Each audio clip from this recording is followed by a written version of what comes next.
Greet you once again, dear students, and I welcome you to yet another pre-recorded session. This particular session is looking at slide development. Using lecture PowerPoint slides in a lecture or in teaching and learning is a very popular method. It's a very popular means of communication, a very popular channel of communication. And it is important that anyone who's going to use this mode method of teaching and learning, it's important that all of us constantly remind ourselves of what are the most basic principles that we need to have or skills in order to use it effectively. This is a method that is readily available for all of us, but all of us, including myself, we sometimes forget how to use it effectively. So that is the primary purpose of this particular session.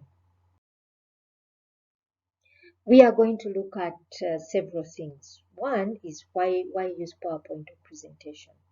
Is it important? Some people, when you look at literature, some people are really against it, and others are neutral. But it's still a very popular means of teaching and learning. So two, we're also going to see how to match our content. Match the content to this mode of teaching. Three, we're going to see how we can design our presentations to effectively communicate what we need to communicate.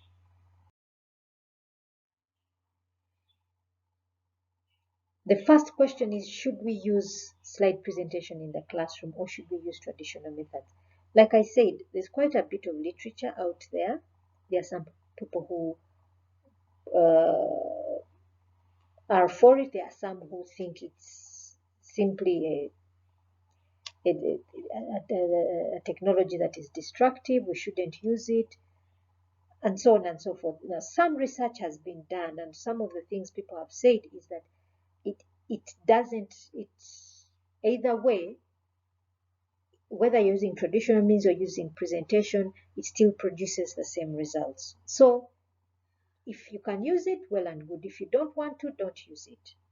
Now, should we use it? Yes, we should use it, but it depends on the content. So in the next couple of slides, I'm going to point out when we can use it and when we really shouldn't use it. Verbal communication or verbal information. What do we do when we have verbal communication? We have previously talked about types of communication. We have seen especially something like public communication, where there's one person talking, others are listening. That is a typical example of verbal communication. There are times when you have group communication, where several people are talking. That kind of when you have that kind of communication, presentations can be very, very destructive. Okay? So either you get rid of them and focus on that, or you use them sparingly. Use the presentation sparingly. You may have a teaching session where you as a lecturer, you may need to present some kind of information, especially things like definitions, certain figures. In that case, use the presentation. However, when you want dialogue to go on, hide the information during the time of dialogue. Hide the information. Or a very quick way of doing it on your keyboard, you can tap the key W, which means whiteout, or B, which means blackout. So the screen will go black or white. When you want to go back to the slide, tap those keys again, either W or B, and the screen will come back on.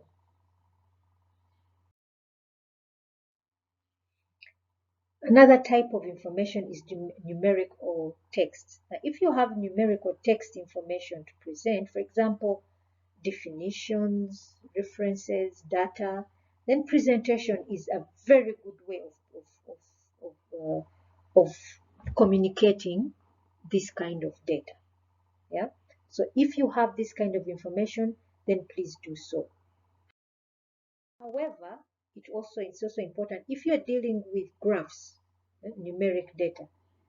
If it is a complex, if you have a complex graph, then you'd rather give it to your audience as a handout.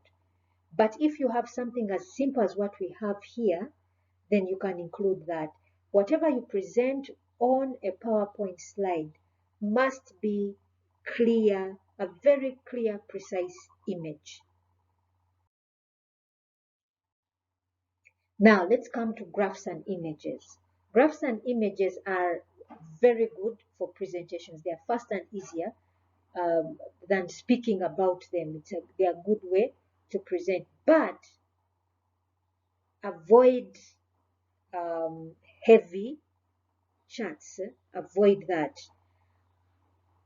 Now, built-in graphs and charts can tend to be oversimplified. So if you really need to, if you need to present something, maybe it's statistical data, then use the appropriate statistical graphs and presentation softwares, or print it out and give it to others. But whatever you're presenting on a PowerPoint site must be clean, clear graphs and images. So something like this that we see on this slide, this is a clear image that can be presented, where it says 1 out of 10 people will copy this presentation. Yeah. So you see here you're presenting it using an infographic. Anything like what we see on this slide shouldn't be on a PowerPoint slide because nobody can see, nobody can understand what is being said. You'd rather print this out and give it to your students.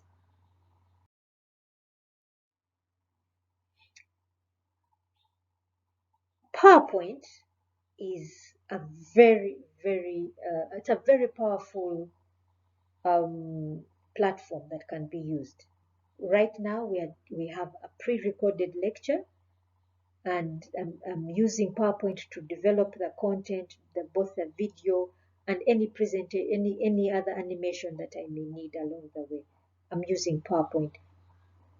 It's an extremely powerful tool. But the most important thing is we don't want to draw the attention away from the presenter. The presenter is a key point. Yeah, the teacher is a key point because much of the guidance on the content is coming from the lecturer. So only use these animations when necessary, if it's going to add value. Yeah, I can decide to put fireworks, whatever it is, but that will distract from the main point I'm trying to give you. Before using anything, before using the presentation, test whatever it is. If you have a video you have embedded within your PowerPoint presentation, test and make sure that it works. Test anything else that you may need. Whatever technology you may need to use, test it. Do a sound check. Whatever it is that is part of your presentation, test it before you actually come to the lecture. Practice, practice, practice. Go through your slides and see your transitions. Make sure that one of the key things you don't want to do is to lose your students as you're delivering your content. Match your presentation to your content. On this slide, we've discussed basically everything. If it comes to graphics, text, graphics and figures, presentation is extremely good. If you have, mostly depending on numeric text and numeric information, combine the two. Either presentation in a traditional form will deliver the same, will give you the same result. If you have verbal or dialogue, verbal content or dialogue that needs to be done, then a verbal presentation may not be the best. Select areas where you will use PowerPoint and select areas where you will simply hide that PowerPoint presentation. In the presentation itself, remember that it is used to support the lecturer. The lecturer is still the key point.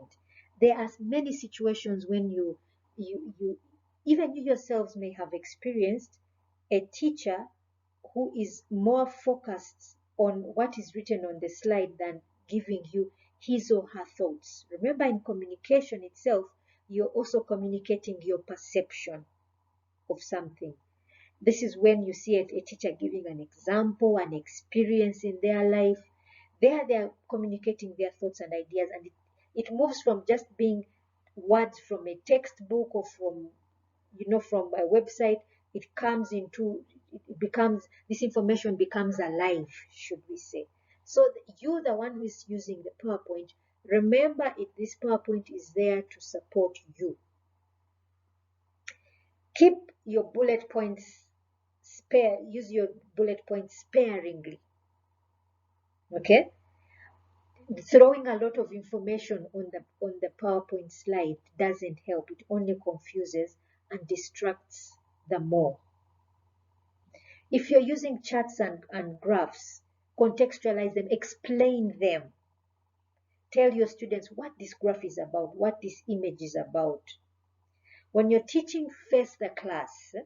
Never turn to read. Remember what we said, when you put so much on the slide, you're essentially telling the student, look at the slide and not at me. And then at that point, what is your purpose? The student might as well get up and simply read the slides, and you're taken out of the picture. Remember what we said, hide the presentation when you want that attention focused on you, on a discussion point. Remember, the button W will white out the screen. You have just a white screen. The button B will black out. That means you have a black screen. And to bring back the screen, simply tap those keys again. Designing the presentation. One, we have pacing and outline. So you can use your lesson plan. For example, I started the lecture by outlining what we're going to discuss. So I knew this PowerPoint presentation has different sections that must be handled. Normally, one slide should contain one main idea. If you must expand them, no more than 5 design elements. Yeah? So one slide contains one main idea. If the main idea expands, move it to the second slide. Again, that avoids us having too much content on one slide. Depending on the information, try to use a minute per slide.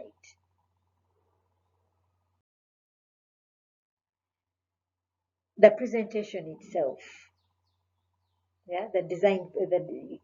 Now, PowerPoint has a lot of templates. Be careful, you may lose yourself. Avoid busy templates. For example, like what you see on this slide, this is a busy template, and it may distract somebody from the important information that you're displaying. Try to use a single color background. For example, I normally go for white. I go the simple way. I don't want, but some people have some very light colors. I saw one time a presentation with a very beautiful light blue color. It was really, really beautiful. But as long as it is a single background color, try to use legible fonts. So these fonts that you see, Georgia Times, these are simple, serious fonts. Something like Comic Sans is it's more about being fancy, being decorative, but it's not necessarily good if you're giving a lecture. So I thank you for listening. That is a very short video, and PowerPoint slide, which gives you some guidelines. I'm going to open up a Moodle discussion forum to allow us to post questions regarding this. So I thank you for listening once again.